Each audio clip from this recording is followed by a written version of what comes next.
다음은 한 주간의 경기도 소식을 정리해드리는 주간 경기도 시간입니다.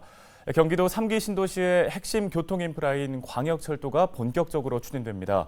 또 1기 신도시의 주민 대부분이 거주 아파트에 재정비가 필요하다고 인식하는 것으로 나타났습니다. 김호 기자가 정리했습니다.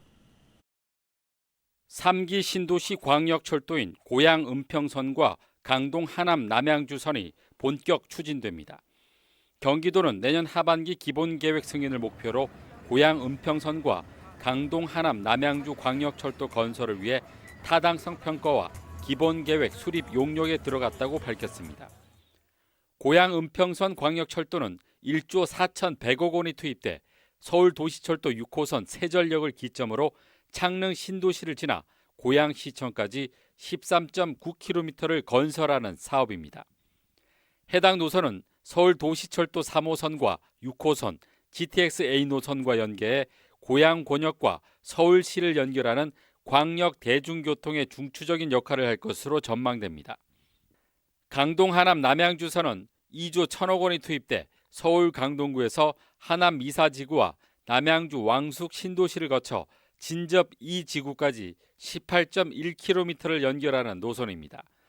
사업이 완료되면 경의중앙선과 경춘선, GTX-B 노선과 진접선과의 환승체계 구축으로 경기 동북부 지역의 발전을 이끌 것으로 기대됩니다.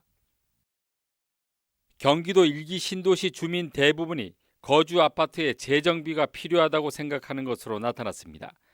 경기연구원이 지난 3월부터 4월 두 달간 1기 신도시인 중동과 일산, 삼본과 평촌, 분당 주민 500세대를 대상으로 설문조사를 실시한 결과 83.8%가 거주 아파트에 재정비가 필요하다고 답했습니다.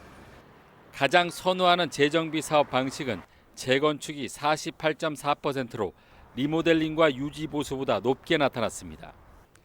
적절한 사업 시기는 5년 이내가 62.8%로 가장 많고 5에서 10년 26.4%, 10년 초과는 10.8%로 나타났습니다.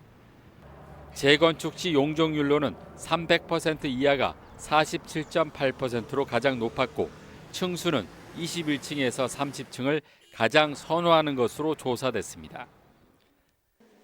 경기도는 60세 이상 고령층에 대한 코로나19 4차 접종을 당부했습니다.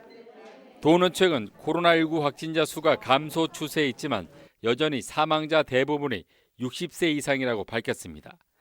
하지만 도내 60세 이상 백신 4차 접종자는 87만 5천여 명으로 접종 대상자 대비 31.8%에 그치고 있습니다.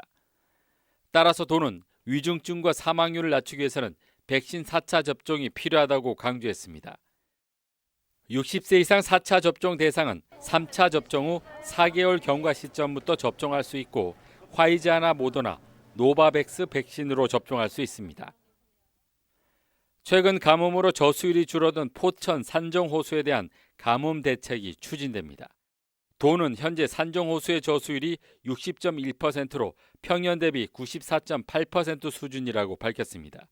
하지만 가뭄이 장기화될 경우 농업용수 사용 등으로 저수율이 급격히 줄어들 수 있어 대책 마련이 필요한 상황입니다. 이에 따라 도는 산정호수의 적정 저수율 유지를 위해 한국농어촌공사 등 관계기관과 현장 점검에 나서는 한편 간이 양수 시설을 설치해 물을 직접 공급하거나 농업용수 공급처를 영북 양수장으로 대체하는 등 대안을 마련하고 있습니다. 헬로티비 뉴스 김호입니다.